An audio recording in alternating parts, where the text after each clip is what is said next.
ये रामदीन की कहानी है। धूल की चादर में लिपटी गलियां, सूरज की तपिश से झुलसी दीवारें और हवा में घुली बासी खाने की गंध, ये रामदीन की दुनिया थी। 70 सर्दियों का बोझ उसकी झुकी हुई कमर पर और पिचकी हुई आंखों में एक सदी की थकान। उसके चेहरे पर हर झुर्री एक कहानी कहती थी, एक ऐसी कहानी जिसे सुनने वाला कोई नहीं।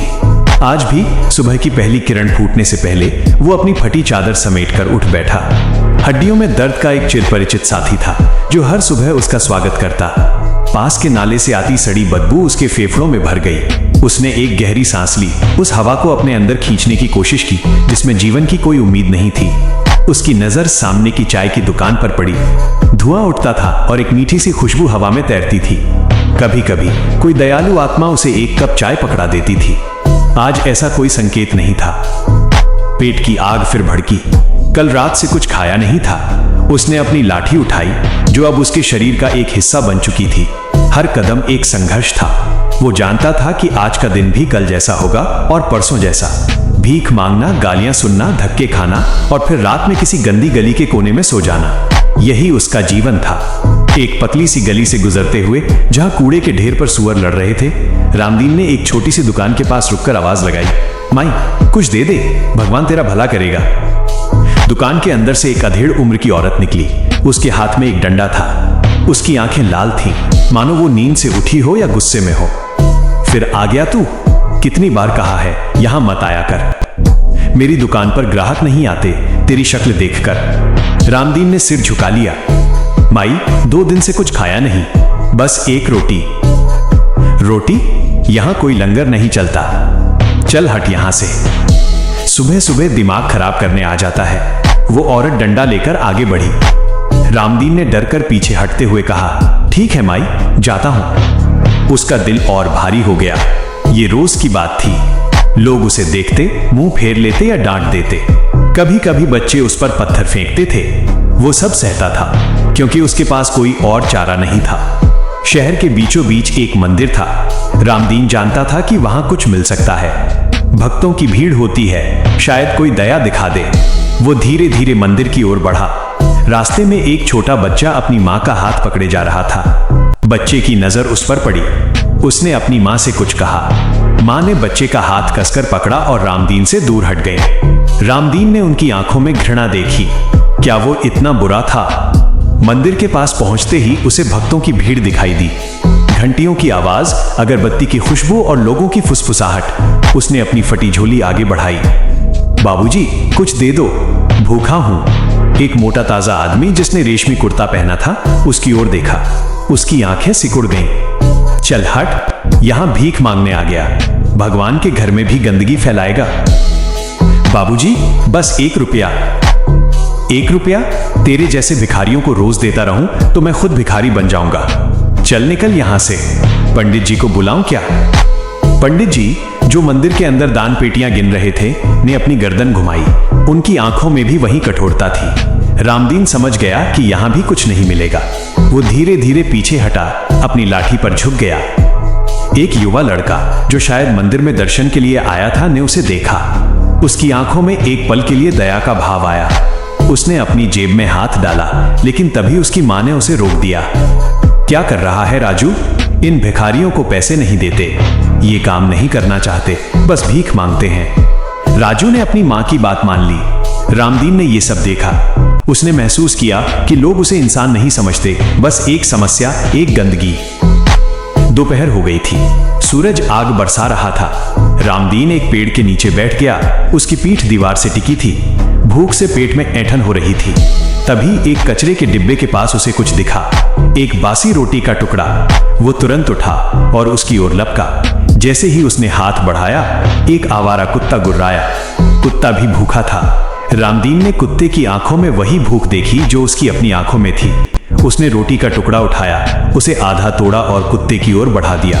कुत्ता पहले हिचका, फिर धीरे से आगे बढ़ा और रोटी का टुकड़ा ले लिया। खा ले बेटा, रामदीन ने फुसफुसाया। हम दोनों एक जैसे हैं। उसने बचा हुआ आधा टुकड़ा अपनी मुंह में डाला। बासी था, स्वादहीन, लेकिन उसकी भूख को थोड़ा शांत कर गया। शाम ढलने लगी। रामदीन शहर के भीड़ भाड़ वाले बाजार में पहुंच गया। यहां शायद कुछ मिल जाए। लोग घरों को लौट रहे थे, अपने हाथों में सामान की थैलियां। एक हलवाई की दुकान से गर्म जलेबियों की खुशबू आ रही थी। उसका मन ललचाया, लेकिन वो जानता था कि ये उसके लिए नहीं है। उसने अपनी झोली आगे बढ़ाई। बाबूजी, कुछ दे दो, भगवान आपको बहुत देगा। एक आदमी जिसने अपनी पत्नी और बच्चों के साथ आइसक्रीम खाई, उसे अनदेखा कर आगे बढ़ गया। उसकी पत्नी ने अपने मुंह पर हाथ रख लिया, जैसे रामदीन की बदबू उसे छू गई हो। अरे ओ बूढ़े, एक दुकान के मालिक ने चिल्लाया, यहां क्या कर रहा है? मेरी दुकान के सामने से हट जा, ग्राहक डर जाएंगे। रामदीन ने कोशिश की कि उसकी आवाज में दर्द न झलके। मालिक, बस थोड़ी देर। थोड़ी देर क्या? चल हट यहां से, नहीं तो अभी पुलिस को बुलाता हूं। पुलिस का नाम सुनते ही रामदीन का दिल धक से रह गया। पुलिस उसे पकड़ कर ले जाती है, मारती है और फिर किसी दूर जगह छोड़ आती है। वो धीरे से वहां से हट गया। रात घिर आई। शहर की रोशनी जगमगा रही थी, लेकिन रामदीन की दुनिया में अंधेरा था। वो एक पुरानी इमारत के खंडहर में जा पहुंचा, जहां वो अक्सर सोता था। ये जगह थोड़ी सुरक्षित थी, कम से कम लोगों की नजरों से दूर। तभी उसे कुछ आवाजें सुनाई दी। 2-3 युवा लड़के नशे में धुत खंडहर की ओर आ रहे थे। रामदीन ने खुद को एक टूटी दीवार के पीछे छिपाने की कोशिश की। आज तो दारू का मजा आ गया, एक लड़के ने हंसते हुए कहा। हाँ भाई, लेकिन पैसे खत्म हो गए, अब क्या करें? दूसरा बोला। तीसरे की नजर रामदीन पर पड़ी, जो दीवार के पीछे से झांक रहा था। अरे देखो तो, यहां एक बुढ़ा भिखारी छिपा बैठा है, शायद इसके पास कुछ हो। रामदीन का दिल तेजी से धड़कने लगा। उसने अपनी झोली कसकर पकड़ी। उसमें कुछ भी नहीं था, बस एक खाली बोतल और कुछ फटे कपड़े। अरे ओ बुढ़े, बाहर निकल, एक लड़के ने चिल्लाया। रामदीन डर के मारे थर-थर कांप रहा था। वो बाहर निकला, उसकी लाठी जमीन पर गिर गई। क्या छिपा रहा है बे? दिखा क्या है तेरे पास? दूसरे लड़के ने उसकी झोली छीन ली। कुछ नहीं है बेटा, खाली है, रामदीन ने कांपते हुए कहा। लड़कों ने झोली उलट दी। उसमें से फटे कपड़े और खाली बोतल गिरी। साले, इसके पास तो कुछ भी नहीं है, एक लड़का गुस्से में बोला। फिर भी इसको सबक सिखाते हैं, क्यों ना आज इसकी पिटाई करें? दूसरा बोला।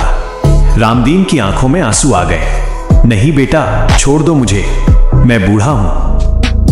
बूढ़ा है तो क्या, हमें बेवकूफ बनाने की कोशिश कर रहा था। एक लड़के ने उसे धक्का दिया। रामदीन जमीन पर गिर पड़ा, उसकी हड्डियां दर्द से चीख उठी। उसने अपनी आंखों से देखा कि कैसे वे लड़के उसे मार रहे थे, लातों और घूंसों की बौछार। वो चिल्लाया नहीं, क्योंकि वो जानता था कि उसकी आवाज सुनने वाला कोई नहीं है। उसके मुंह से बस एक कराह निकली। आजकल के बुढ़े भीख मांगने के बजाय गुंडागर्दी करते हैं। एक लड़का हंसा। वे उसे मारते रहे जब तक वे थक नहीं गए। फिर वे हंसते हुए वहां से चले गए, उसे जमीन पर पड़ा छोड़कर। रामदीन वहीं पड़ा रहा। उसका शरीर दर्द से अकड़ गया था। उसकी आंखों से आंसू बह रहे थे, गर्म और खारे। उसने महसूस किया कि उसका जीवन एक अंतहीन पीड़ा है। क्या कभी इस दर्द का कोई अंत होगा? रात और गहरी हो गई। चांद बादलों के पीछे छिपा था, जैसे वो भी रामदीन की पीड़ा देखना नहीं चाहता था। रामदीन ने धीरे धीरे खुद को उठाया। हर हरकत में दर्द था। उसके होंठ से खून बह रहा था और उसके सिर में तेज दर्द हो रहा था। उसने अपनी लाठी उठाई, जो थोड़ी दूर गिरी थी। उसे लगा जैसे उसका शरीर अब उसका अपना नहीं रहा। वो धीरे धीरे आगे बढ़ा, एक एक कदम खींचते हुए। उसे कहीं नहीं जाना था, लेकिन वो यहाँ रुकना भी नहीं चाहता था। शहर की एक सुनसान सड़क पर चलते हुए रामदीन को एक चमकती हुई चीज दिखाई दी। एक खिलौने की दुकान की खिड़की में एक छोटा सा टेडी बियर रखा था। उसकी आंखें चमक रही थीं। रामदीन को याद आया, उसकी अपनी एक बेटी थी।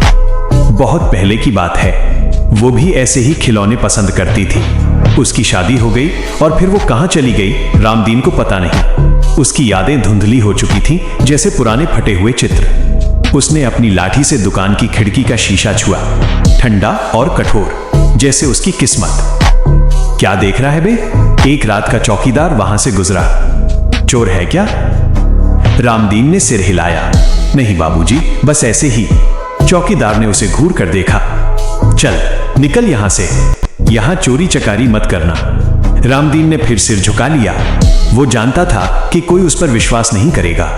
उसका जीवन एक ऐसे अपराध की तरह था जो उसने कभी किया ही नहीं। वो एक पार्क के पास पहुंचा, जहां कुछ लोग बेंच पर सो रहे थे। वो भी वहीं एक बेंच पर बैठ गया। ठंडी हवा चल रही थी और उसके फटे कपड़ों से शरीर में सिहरन उठ रही थी। उसने अपनी आंखों से देखा कि कैसे शहर के लोग अपने घरों में आराम से सो रहे थे, जबकि वो यहाँ खुले आसमान के नीचे पड़ा था। तू कहां से आया है रे बुढ़े? पास की बेंच पर सो रहे एक आदमी ने पूछा। उसकी आवाज में एक अजीब सी उदासी थी, वो भी शायद कोई बेघर इंसान था। रामदीन ने उसकी ओर देखा। पता नहीं, बहुत पहले एक गांव था, अब वो गांव कहां है मुझे याद नहीं। तेरा कोई है नहीं? था, बहुत पहले। मेरी भी कोई नहीं है, सब छोड़ गए। दोनों चुप हो गए। रात की खामोशी में सिर्फ हवा की सरसराहट और दूर कहीं कुत्ते के भौंकने की आवाज थी। रामदीन ने सोचा, क्या उसका जीवन हमेशा ऐसा ही रहेगा? क्या कभी उसे कोई सहारा मिलेगा? क्या कोई उसे प्यार करेगा? उसने अपनी आंखें बंद कर लीं। उसके दिमाग में पुरानी यादें घूमने लगी। उसकी पत्नी, उसके बच्चे, उसका छोटा सा घर। एक समय था जब वो भी खुश था, वो भी मेहनत करता था, कमाता था। लेकिन फिर सब कुछ बदल गया। बाढ़ आई, उसका घर बह गया, फसल बर्बाद हो गई।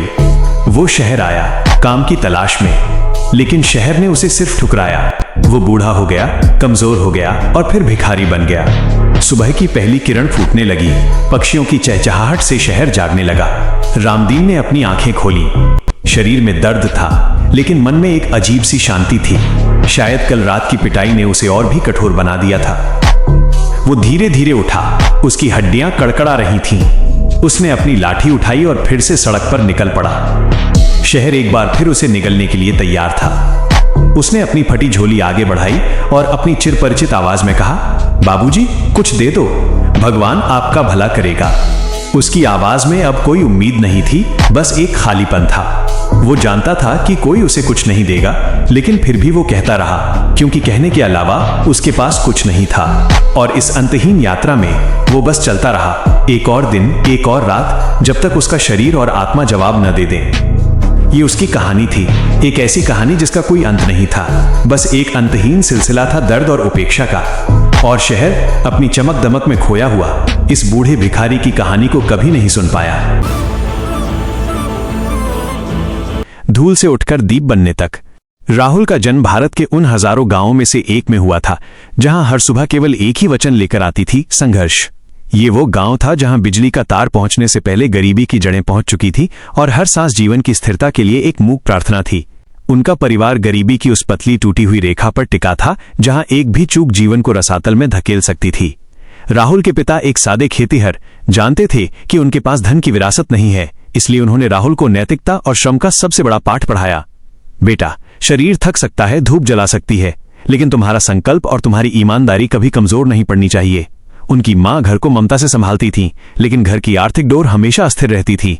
हर त्योहार, हर जरूरत एक लंबी गहरी आह के साथ गुजर जाती थी। राहुल के बचपन की आंखों में गांव की रूखी सच्चाई के बावजूद एक अनमोल सपना पल रहा था। वो गांव के प्राथमिक स्कूल की टूटी हुई बेंच पर बैठकर कल्पना करता था कि एक दिन वो बहुत बड़ा बनेगा, ज्ञान, सम्मान और समृद्धि से भरा हुआ। वो अपनी मां की सूखी हंसी और पिता के झुके हुए कंधों को देखता और कसम खाता था कि वो उन्हें इस दरिद्रता के चक्रव्यूह से बाहर निकालेगा। वो अक्सर पुरानी किताबों के पन्नों पर अपनी सफलता की काल्पनिक इमारतों के नक्शे बनाता था। उसकी दुनिया एक बच्चे की तरह अथाह आशाओं और दृढ़ संकल्पों से भरी हुई थी, मगर नियति को शायद उसके इरादों की क्रूरतम परीक्षा लेनी थी। 16 वर्ष की कच्ची उम्र में राहुल की जिंदगी ने ऐसा भयानक मोड़ लिया जिसने उसके सारे सपनों को ध्वस्त कर दिया। उसके पिता को अचानक एक गंभीर जानलेवा बीमारी ने जकड़ लिया, जिसका इलाज उस छोटे से गांव की पहुंच से बाहर था। परिवार ने अपनी अंतिम जमा पूंजी, खेतों का छोटा सा टुकड़ा, मां के पुराने जंग लगे गहने और गांव के महाजन से ऊंचे ब्याज पर लिया गया क्रूर कर्ज, सब कुछ इलाज की वेदी पर चढ़ा दिया। राहुल ने अपनी प्रिय पढ़ाई को बीच में ही छोड़ दिया। उसकी किताबें, उसके नोटबुक सब एक कोने में धूल फांकने लगे। वो दिन रात अस्पताल के गलियारों में भटकता, मां को ढांढस देता और चमत्कार की अंतिम उम्मीद करता रहा। लेकिन कुछ ही महीनों में बीमारी ने उसके जीवन के सबसे मजबूत स्तंभ को छीन लिया। पिता की मृत्यु का सदमा इतना गहरा था कि राहुल की मां भी टूट गईं और लगातार बीमारी, अकेलेपन और अवसाद ने उन्हें घेर लिया। राहुल ने अपनी सारी शक्ति झोंक दी। वो शहर गया जहां उसने अपनी किशोरावस्था को दांव पर लगाया। वो निर्माण स्थलों पर, ईंट भट्टों पर, कबाड़ की दुकानों पर, जहां कहीं भी काम मिलता वहां अथक मजदूरी करने लगा। उसका हर पसीना मां के लिए दवा की एक खुराक खरीदने का हताश प्रयास था। वो हर रात अपनी टूटी हुई झोंपड़ी में लौटकर माँ के पास बैठता और उन्हें भविष्य के सुनहरे सपने सुनाता ताकि उनकी उम्मीद की डोर न टूटे। वो खुद को बार बार दिलासा देता, बस थोड़ा और सब्र, मैं ये संघर्ष जीत जाऊंगा। मगर नियति का अंतिम वार सबसे क्रूर और निर्णायक था। अथक संघर्ष के बावजूद जब उसने मां के लिए बड़ी मुश्किल से शहर के बड़े अस्पताल में इलाज का इंतजाम कराया, तब तक बहुत देर हो चुकी थी। एक उदास सर्द रात में मां भी उसे अकेला छोड़कर चली गईं। राहुल अब शून्य में खड़ा था। उसके पास न परिवार का साया था, न घर की छत, न ही भविष्य की कोई दिशा। उसकी सारी आकांक्षाएं, सारे सपने उसकी टूटी हुई नोटबुक की तरह बिखर गए। वो बड़े शहर के विशाल और उदासीन रेलवे स्टेशन के एक वीरान बदबूदार कोने में जा बैठा। वही कोना जहां मालगाड़ियों का शोर और टूटे गटर की बदबू आती थी। उसने कभी भीख नहीं मांगी। उसका स्वाभिमान उसे इसकी इजाजत नहीं देता था। वो बस चुपचाप बैठा रहता। उसके सामने एक छोटा जंग लगा टिन का डिब्बा होता जिसमें लोग कभी कभार सिक्के फेंक जाते। उसका जीवन एक यांत्रिक, भावनाओं से रहित दिनचर्या बन चुका था।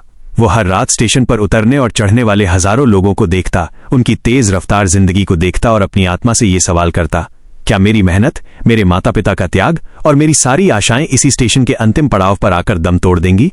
क्या मैं किस्मत के हाथों इतना लाचार हूं? निराशा और एकाकीपन उसकी एकमात्र सच्चाई बन चुके थे। एक दोपहर जब स्टेशन पर चहल पहल कम थी, एक भव्य स्मार्ट सूट में चमकदार जूते पहने एक ऊंचे कद का व्यक्ति प्लेटफॉर्म पर उतरा। उनका नाम विक्रम था, एक सफल दूरदर्शी व्यापारी जिसकी चाल में आत्मविश्वास और आंखों में भविष्य की एक पैनी समझदारी थी। विक्रम ने आते जाते सैकड़ों लोगों के बीच उस वीरान कोने में बैठे राहुल को देखा। उन्होंने महसूस किया कि ये लड़का केवल एक भिखारी नहीं था। उसकी आंखों में गरीबी की गहरी व्यथा थी, पर उसके बैठने के तरीके और उसकी चुप्पी में एक अनसुलझा, अद्भुत दृढ़ संकल्प और स्वाभिमान भी था। विक्रम, जो हमेशा मानवीय क्षमता को परखते थे, राहुल के पास रुके। उन्होंने एक शांत, सीधी आवाज में पूछा, तुम यहां क्यों बैठे हो? तुम्हारी आंखें कह रही हैं कि तुम किसी बड़ी चीज के लिए बने हो। तुम क्यों नहीं उठते और अपनी किस्मत बदलते? राहुल ने पहली बार ऊपर देखा। उसकी आवाज में दर्द था, पर कोई भीख नहीं थी। मैं किसी से मदद नहीं मांगता सर। मैं बस अपना दिन काटता हूं क्योंकि मुझे लगता है कि मेरी मेहनत ने मुझे धोखा दिया है। विक्रम मुस्कुराए। मेहनत तुम्हें नहीं छोड़ती बेटा, शायद तुम्हें बस सही दिशा नहीं मिली। मैं तुम्हें वो दिशा दे सकता हूं। मैं तुम्हें व्यापार, जिंदगी जीने का तरीका और चुनौतियों से लड़ना सिखा सकता हूं। क्या तुम मेरे साथ काम करना चाहोगे? ये भीख नहीं है, ये एक मौका है। राहुल को यह सवाल अजीब लगा। उसे विश्वास नहीं हुआ कि इतना सफल आदमी उससे बात कर रहा है, पर विक्रम की आंखों में जो अटूट विश्वास और सम्मान था, उसने राहुल के वर्षों पुराने निराशा के बंधन को तोड़ दिया। उसने अपनी निराशा को एक किनारे फेंका और हां कह दी। उसने विक्रम पर भरोसा किया और सीखने के लिए पूरी ईमानदारी से तैयार हो गया। अगले कुछ हफ्तों में राहुल की जिंदगी में एक क्रांतिकारी बदलाव आया। विक्रम ने राहुल को अपने व्यवसाय के निचले स्तर पर एक सहायक के रूप में काम दिया। राहुल को व्यवस्थित काम, कंप्यूटर और पेशेवर माहौल में बहुत मुश्किलें आईं। वो अक्सर घबरा जाता, पर विक्रम ने उसे डांटा नहीं। उन्होंने उसे धैर्य और ममता से सब कुछ सिखाया और सबसे बड़ा सिद्धांत समझाया, व्यापार केवल लाभ हानि का खेल नहीं है, यह भरोसे, ईमानदारी और समस्याओं को समाधान में बदलने की कला है। विक्रम ने उसे सिखाया कि हर समस्या सिर्फ अवसर होती है जो हमें अपने लक्ष्यों के करीब लाती है, और हर चुनौती एक छुपा हुआ सबक होती है। राहुल ने अपनी सारी शक्ति सीखने में झोंक दी। वो सुबह जल्दी उठता, देर रात तक कार्यालय में रहकर दस्तावेज पढ़ता और हर गलती को सीखने के मौके की तरह देखता। धीरे धीरे उसने महसूस किया कि केवल अपनी असफलताओं और तकलीफों के बारे में सोचते रहने से कुछ हासिल नहीं होगा। उसे अपनी जिंदगी को बदलने के लिए अपनी पूरी शक्ति को सही दिशा में लगाना था। विक्रम के मार्गदर्शन में राहुल ने व्यापार की हर बारीकी सीखी, लोगों से बात करना सीखा और सबसे बढ़कर अपने आत्मविश्वास में जबरदस्त बदलाव महसूस किया। उसे अब विश्वास हो गया था कि अगर किसी इंसान के पास मजबूत आत्मविश्वास और सही दिशा हो तो वो अपनी तकदीर खुद बदल सकता है। समय के साथ राहुल ने अपनी बचत और विक्रम के नैतिक समर्थन से एक छोटे से स्तर पर अपना खुद का व्यवसाय शुरू किया। उसने अथक मेहनत, बेदाग ईमानदारी और ग्राहकों के प्रति समर्पण से अपने व्यवसाय को तेजी से बढ़ाया। वो अब एक सफल, सम्मानित उद्यमी बन चुका था जिसने कभी अपनी जिंदगी स्टेशन की पटरियों के पास बिताई थी। विक्रम ने उसे सिखाया था कि जीवन सिर्फ संघर्ष नहीं है, बल्कि उसे सही दिशा में लगाकर अपनी प्रतिभा को संजोने और बढ़ाने का नाम है। राहुल की सफलता ने उसे न केवल आर्थिक रूप से आत्मनिर्भर बनाया, बल्कि ये उसके दिवंगत माता पिता के प्रति उसका सबसे बड़ा सम्मान था। उसने सबसे पहले अपने गांव में जाकर अपने माता पिता के नाम पर एक विशाल सामुदायिक केंद्र, धर्मशाला और पुस्तकालय बनवाया। अब राहुल ने अपने जीवन में वो जगह पाली थी जहां वो न केवल अपने परिवार को गौरवान्वित कर सकता था, बल्कि दूसरों के लिए आशा की किरण बन सकता था। उसने अपने मार्गदर्शक विक्रम के साथ मिलकर एक वृहद सामाजिक संगठन, नई दिशा फाउंडेशन की स्थापना की।